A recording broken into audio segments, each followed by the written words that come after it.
Hello' friends, তুলিকাজ ব্লগৰ আন এটি নতুন ভিডিঅ'লৈ আপোনালোকক পুনৰবাৰ স্বাগতম জনাইছোঁ। আৰু আজি এটা ৰেচিপি ভিডিঅ'ই বনাম বুলি ভাবিছোঁ। ৰেচিপিটো কি হয় আপোনালোকক এতিয়া ক'ব নোৱাৰিম, যিহেতু আজি আমি এতিয়া মৰ্ণিং গা পা ধুই আহিছোঁ, চাহ খালোঁ, কিন্তু ব্ৰেকফাষ্ট কৰা নাই। আৰু আজি ব্ৰেকফাষ্টৰ দায়িত্বটো ভণ্টিক দিছোঁ। তাই এইকেইদিন ৰেষ্ট লৈ আছে আৰু সেইকাৰণে তাইক অকণমান কামত লগাওঁ বুলিও ভাবিছোঁ। আৰু সেইকাৰণে আজি তাইক দিছোঁ, তাইক কি খুৱাই গোটেইখিনি আপোনালোকক দেখুৱাম। আৰু তাইৰ মুখেৰে বা শুনি লওঁচোন নহওক তাইনো কি কৰিম বুলি ভাবি আছে। হেল্ল' ফ্ৰেণ্ডছ, আজি আমি আপোনালোকেতো শুনিলে আজি ব্ৰেকফাষ্টৰ দায়িত্বটো মোৰ হাতত পৰিছে। গতিকে মই প্ৰথমতে পাকঘৰলৈ যাওঁ, কি কি আছে চাওঁ আৰু মোক কি বনাবলৈ মন যায়। গতিকে আহকচোন ভিডিঅ'টো আমি ষ্টাৰ্ট কৰোঁ। আৰু আপোনালোকো ব'লক আপোনাৰ লগতে আৰু চাওঁ কি কি বনায়। মই আপোনালোকক সকলোখিনি দেখুৱাম তাই কি বনায়, মাক খুৱাই আজি।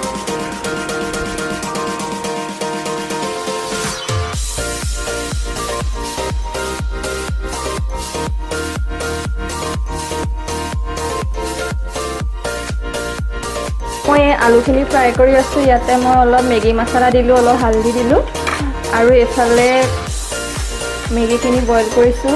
মেগী বইল কৰোঁতে মই অলপ নিমখ দি লওঁ আৰু লগতে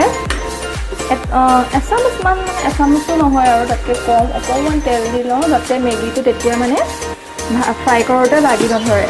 সেইকাৰণে মই তেল অকণমান আৰু নিমখ অকণমান দি লওঁ। এতিয়া এইখিনি বইল হওক আৰু আলুখিনি ফ্ৰাই হয় মানে।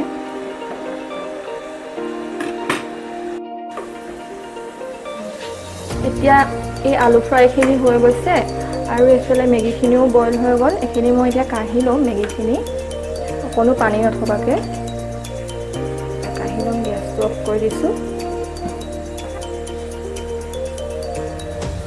ডাইৰেক্ট বাকি দেবা।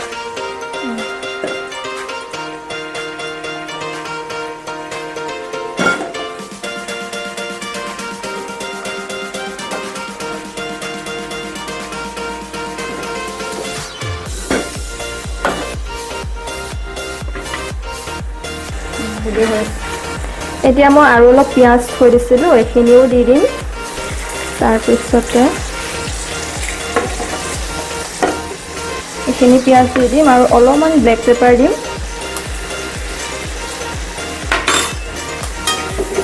এতিয়া লৰাই দিম মানে।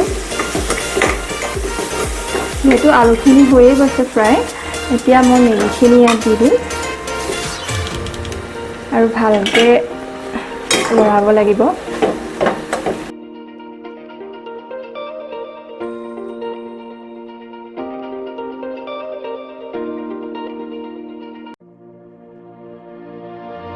মেগী ৰেডি হৈ গ'ল। ভাল লাগিছেনে বাৰু দেখিবলৈ? আৰু আজি আমি এতিয়া ব্ৰেকফাষ্ট কৰিম। এতিয়া ব্ৰেকফাষ্টত আমি অলপ কৰ্ণফ্লেক্স খাম, গাখীৰ অলপ আছে আৰু কলকেইটা আমাৰ ঘৰৰে হয়, আৰু অলপ মেগী লৈ আজি এনেকৈ ব্ৰেকফাষ্ট কৰিম। ব্ৰেকফাষ্টৰ থালিখন কেনেকুৱা লাগিছে বাৰু আমাৰ? আপোনালোকে কমেণ্টত জনাবচোন। Thank U.